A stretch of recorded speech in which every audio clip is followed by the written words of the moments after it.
Assalamualaikum warahmatullahi wabarakatuh. Sahabat sehat, selamat bertemu lagi dengan Rumah Akreditasi. Rumah Akreditasi adalah rumah tempat kita belajar, bertanya, dan berdiskusi masalah akreditasi. Kali ini kita akan membahas tentang komunikasi efektif ya, yang ada di laboratorium ya, agar Bapak Ibu bisa melaksanakan bagaimana komunikasi yang efektif itu ya. Tutorial ini dipandu oleh Dr. Yanto, Surveyor FKTP.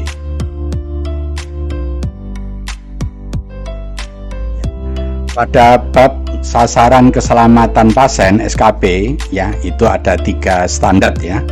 Standar yang pertama itu tentang ketepatan identifikasi. Jadi ini bagaimana caranya mengidentifikasi pasien, mengidentifikasi sampel di laboratorium ya. Itu ada di standar pertama ya. Kemudian standar yang kedua itu adalah tentang komunikasi efektif ya, yang akan kita bahas pada tutorial kali ini ya. Jadi itu ada di standar yang kedua. Kemudian yang standar yang ketiga adalah mengurangi risiko infeksi. Jadi ini masalah pelaksanaan PPI di laboratorium ya. Jadi ini ada di standar yang ketiga. Tapi kali ini kita akan membahas dulu tentang standar SKP yang kedua, tentang komunikasi yang efektif.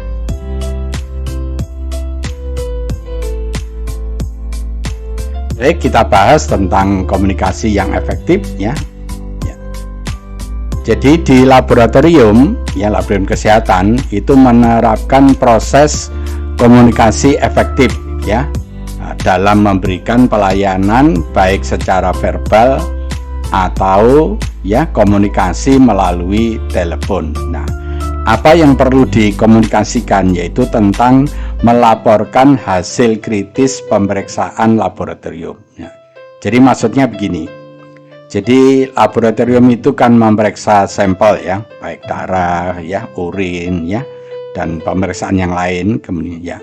Kemudian jika ditemukan hasil yang kritis ya, jadi hasil yang kritis ini harus ditentukan sebelumnya ya.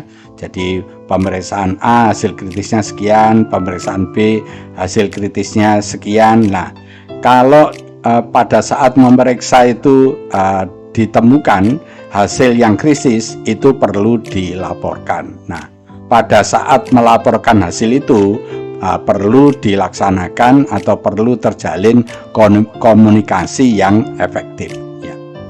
Yang dimaksud komunikasi yang efektif adalah komunikasi yang benar, artinya apa yang disampaikan dan apa yang diterima oleh penerima itu sama ya, tidak boleh ada perbedaan ya.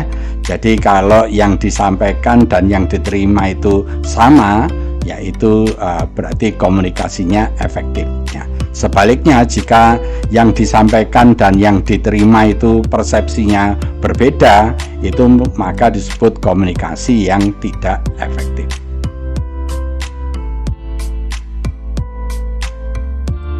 Berikutnya maksud dan tujuannya ya. Nah, jadi komunikasi dikatakan efektif. Nah, ini ya penting ya, ini supaya Bapak Ibu nanti memahami ini. Jadi komunikasi dikatakan efektif apabila ya dilaksanakan tepat waktu, kemudian akurat ya, lengkap, mudah dipahami dan dimengerti oleh penerima informasi. Nah, ini yang perlu dipahami di sini. Jadi komunikasi sendiri artinya kan menyampaikan pesan. Nah, menyampaikan pesan itu dikatakan efektif jika dilaksanakan tepat waktu, akurat, lengkap, mudah dipahami dan dimengerti oleh penerima informasi ya. Tadi sudah saya sampaikan bahwa komunikasi dikatakan efektif jika pesan yang disampaikan oleh penerima dan yang menyampaikan itu harus sama ya.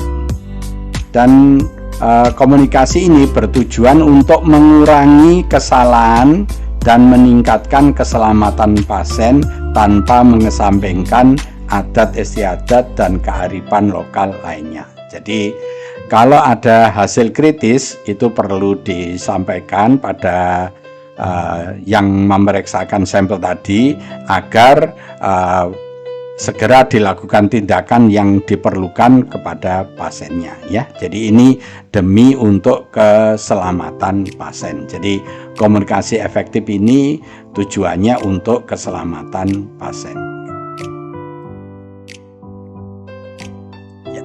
Kemudian yang kedua, pelaksanaan komunikasi yang efektif dapat dilakukan secara verbal.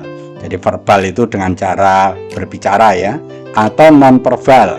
Non-verbal itu berarti tidak berbicara, misalnya dengan cara ditulis ya. Baik itu secara elektronik maupun tertulis. Jadi secara elektronik lewat WA juga boleh. Jadi artinya komunikasi itu bisa dilakukan lewat apa aja ya. Berarti baik tertulis, tidak tertulis, lewat telepon, lewat WA ya, boleh aja ya. Jadi yang penting tersampaikan pesan dan pesan itu harus benar ya, itu yang penting. Jadi sekali lagi pelaksanaan komunikasi boleh verbal, boleh non verbal.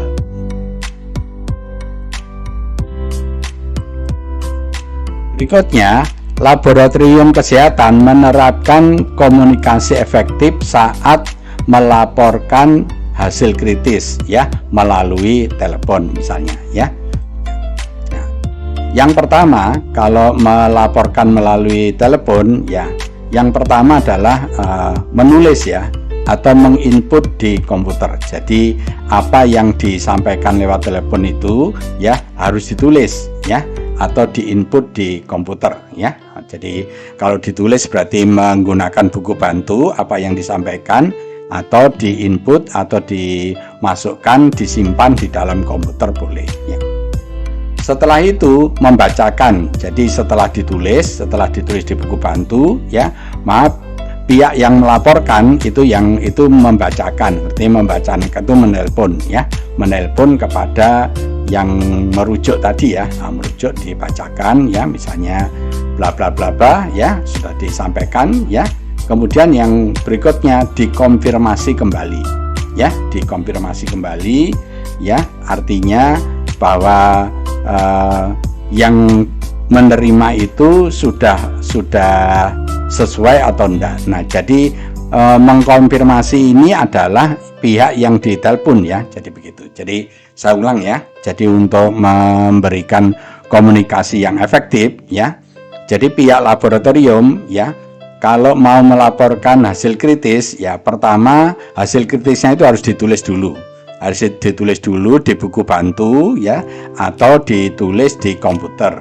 Setelah itu dibacakan ya melalui telepon ya, dibacakan melalui telepon yang bacaannya itu sama seperti yang ditulis ya. Setelah itu mengkonfirmasi kembali, artinya pihak yang ditelepon itu diminta untuk mengkonfirmasi apakah yang disampaikan itu sudah bisa diterima atau ulang ya, disuruh mengulang apa yang dia terima ya. Nah, kalau sudah sama berarti konfirmasinya sudah baik. Jadi begitu ya.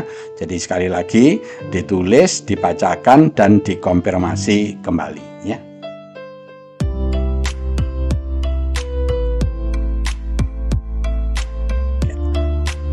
Yang dimaksud hasil kritis adalah ya, jadi yang dimaksud hasil kritis ini yang perlu dikomunikasikan adalah hasil pemeriksaan di laboratorium kesehatan yang memerlukan tindak lanjut segera ya, baik untuk kepentingan pasien secara individu maupun bagi kelompok masyarakat. Jadi maksudnya jika pihak laboratorium memeriksa suatu pemeriksaan dan ditemukan hasil kritis, maka hasil kritis ini harus segera ditindaklanjuti, baik itu untuk kepentingan pasien maupun untuk kepentingan masyarakat atau kelompok masyarakat. Itu yang dimaksud hasil kritis, dan hasil kritis ini harus ditentukan sebelumnya ya. Hasil kritis tidak selalu berarti nilai kritis yang mengancam keselamatan. Jadi tidak selalu.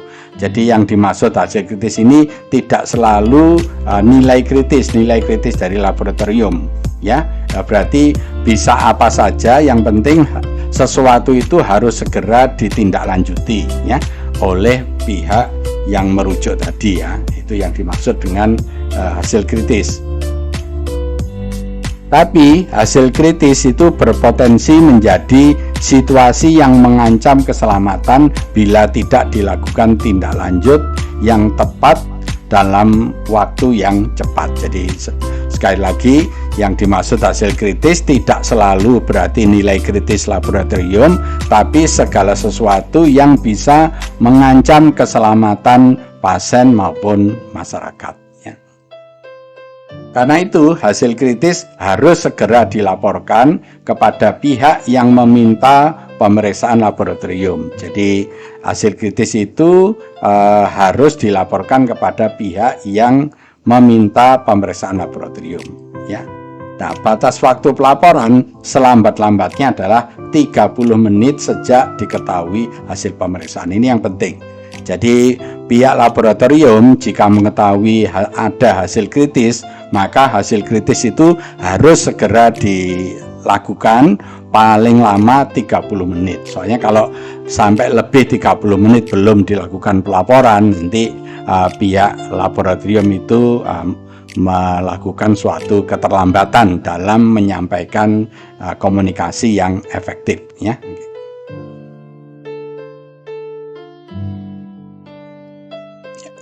Hasil pemeriksaan yang termasuk kategori hasil kritis ditetapkan oleh suatu kebijakan laboratorium, ya, dengan mendasarkan pada regulasi pemerintah dan rekomendasi organi profesi serta menyesuaikan kemampuan sumber daya laboratorium kesehatan yang bersangkutan. Jadi apa-apa yang termasuk dalam kategori hasil kritis itu ditentukan dulu oleh laboratorium yang bersangkutan dalam suatu kebijakan. Jadi ada SK, ya, ada SK yang membuat hasil kritisnya ini, dan ini. Dan hasil kritis itu berdasarkan pada regulasi pemerintah, berdasarkan rekomendasi profesi, ya, juga berdasarkan atau sesuai dengan kemampuan sumber daya laboratorium yang bersangkutan, ya.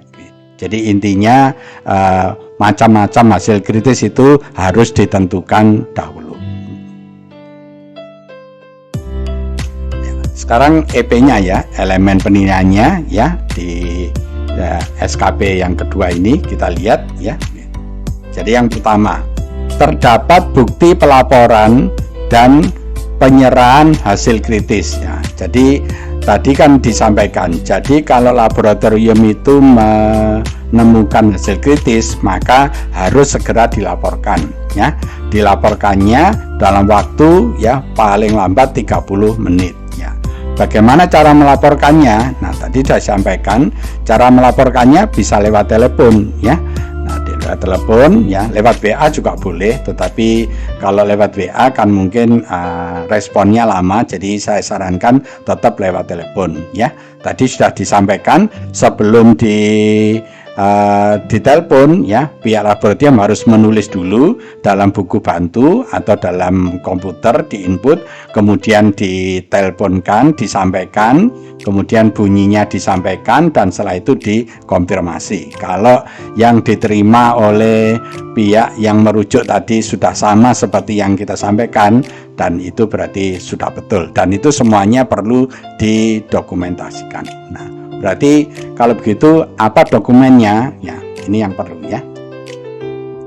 Jadi ada bukti pelaporan, berarti yang pertama, ya, ada tulisan, bukti tulisan, ya, baik di buku bantu, ya, atau di komputer, ya. Kemudian kalau disampaikan lewat WA, maka itu di screenshot WA-nya, ya. Kalau lewat lewat telepon, ya, bisa juga dengan rekaman telepon, tapi kalau itu susah, ya bisa ditulis di di buku bantu tadi, ya.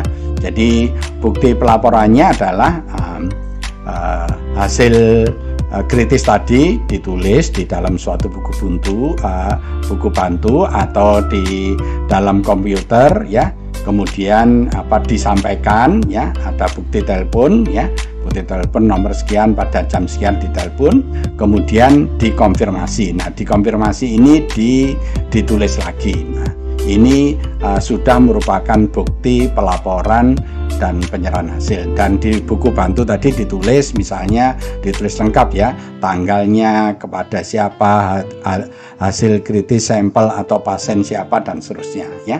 Nah, ini merupakan bukti pelaporannya. Kemudian terdapat bukti evaluasi pelaksanaan pelaporan ya. Jadi bukti-bukti pelaporan ini secara berkala perlu dievaluasi. Nah, bagaimana caranya mengevaluasi? Nah, berarti yang dievaluasi ya prosesnya, apakah prosesnya itu ada kendala atau susah atau kadang-kadang salah persepsi dan sebagainya, itu perlu dievaluasi. Nah, bagaimana caranya mengevaluasi? Ya, saya sarankan ya melalui rapat. Jadi diadakan rapat ya, rapat untuk melakukan evaluasi ya. Kalau dilakukan rapat berarti nanti ya bukti evaluasinya nanti ada undangan ya, undangan siapa yang diundang untuk diajak melakukan evaluasi, kemudian ada daftar hadir ya, siapa aja yang diundang untuk melakukan evaluasi, kemudian notulen. Hasil-hasil dari evaluasi, bukti-bukti pelaporan itu ditulis di notulen. Kemudian ada gambar atau foto pada saat dilakukan evaluasinya. Jadi ini elemen penilaian dari SAP 2. Jadi Bapak Ibu yang bekerja di laboratorium mudah-mudahan sudah paham dan bisa membuktikan pada surveinya bahwa itu sudah dilakukan. Ya, pertama tentang bukti pelaporan hasil kritis, dan yang kedua tentang bukti evaluasi pelaksanaan pelaporan hasil kritis ya. Nah, dengan demikian mudah-mudahan Bapak Ibu bisa mengaplikasi standar ini dan nanti pada saat survei bisa mendapatkan hasil yang maksimal. Terima kasih telah menonton video ini ya. Jika video ini Bapak Ibu anggap baik, jangan lupa beri kami like, jangan lupa subscribe ya, biar Bapak Ibu tidak ketinggalan jika kami upload video yang baru. Dan kalau ada sesuatu yang kurang jelas, mohon menulis di komen ya, sehingga kami bisa menjelaskannya. Dan jangan lupa bantu kami share video ini kepada saudara kita yang lain, agar saudara yang lain bisa memanfaatkan ilmu ini dan ilmu ini bisa berguna bagi saudara-saudara kita yang lain. Lebih kurangnya saya mohon maaf. Mari kita tutup ya tutorial kali ini dengan membaca hamdalah. Alhamdulillahirabbil alamin. Wassalamualaikum warahmatullahi wabarakatuh.